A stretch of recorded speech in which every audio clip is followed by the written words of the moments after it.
যে ivy canola, এখন এই আইভি ক্যানোলাটা আপনার ক্ষেত্রে বা একটা নিউনেটের ক্ষেত্রে বা একটা বয়স্ক মানুষের ক্ষেত্রে কখনো কি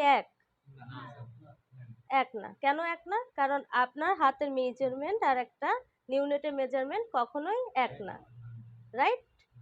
তো সেক্ষেত্রে আমরা যেটা করে থাকি সেটা হচ্ছে বিভিন্ন এইজের জন্য আমরা বিভিন্ন ধরনের ক্যানোলা কিংবা বিভিন্ন কাজের জন্য সাইজ বেসিস বিভিন্ন ক্যানোলা ইউজ করে থাকি।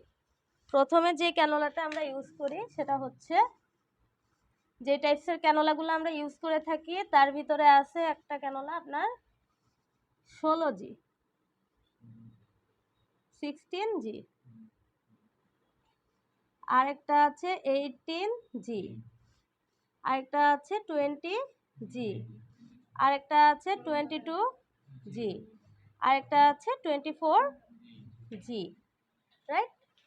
এখন 16G আমরা সাধারণত, আপনাদের ভিতরে কেউ কি ব্লাড ডোনেশন করেছেন? 16Gটা আমরা সাধারণত ব্লাড কালেকশনের ক্ষেত্রে, যে সময় আমরা ব্লাড ডোনেট করি সেক্ষেত্রে আমরা 16G ক্যানোলাটা ব্যবহার করে থাকি।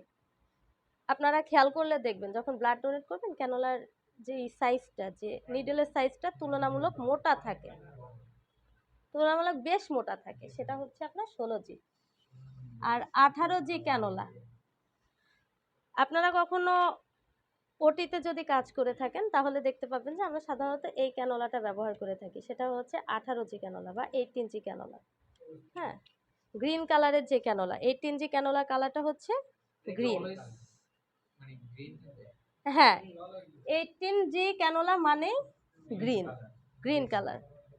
এইটা সাধারণত রানিং ইনজেকশনের ক্ষেত্রে ব্যবহার করা হয়, যেমন ওটিতে বা একটা সি সেকশন হলে কিংবা আপনার হচ্ছে নর্মাল ডেলিভারি হলে সাধারণত আমরা হার্টম্যান বা হার্টসোল যে স্যালাইনটা এটা রানিং দিয়ে থাকি, যেন তার বডির ইলেকট্রোলাইটের পরিমাণ কমে না যায়, কারণ প্রচুর ব্লাড লস হয় ওই টাইমে।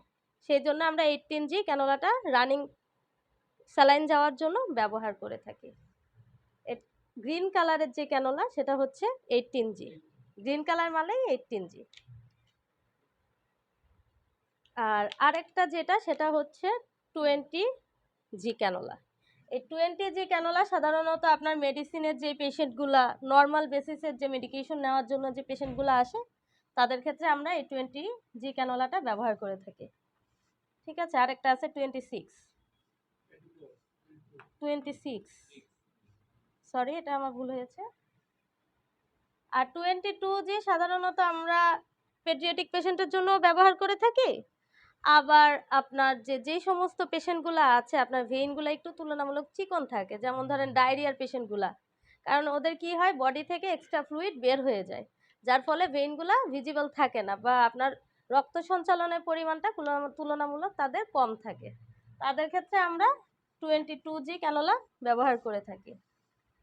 আর এই যে 24 সাধারণত পেডিয়াট্রিক যাদের বয়স আপনার হচ্ছে 28-এর উপরে তাদের ক্ষেত্রে আমরা 24G ব্যবহার করে থাকি।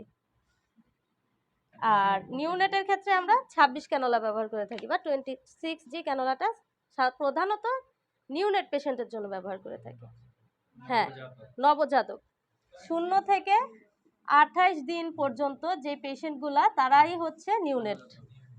আর 28+ থেকে আপনার 2 বছর পর্যন্ত 28+ থেকে যে পেশেন্টগুলো তারা হচ্ছে আপনার অ্যাডোলেসেন্স এজ পর্যন্ত, মানে টিন এজ 13 পর্যন্ত যারা, তারা হচ্ছে আপনার পেডিয়াট্রিক বা শিশু। আর 13 থেকে 19 তারা হচ্ছে আপনার টিন এজ বা অ্যাডোলেসেন্ট এজ, এরপরে আমরা অ্যাডাল্ট এজে পড়ছি।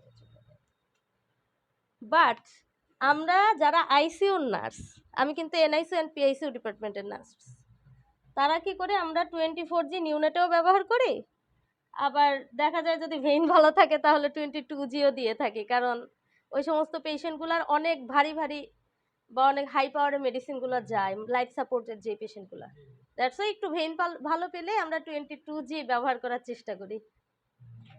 আপনি যদি রুলস অনুযায়ী সিদ্ধান্ত নেন তাহলে নবজাতকদের 26G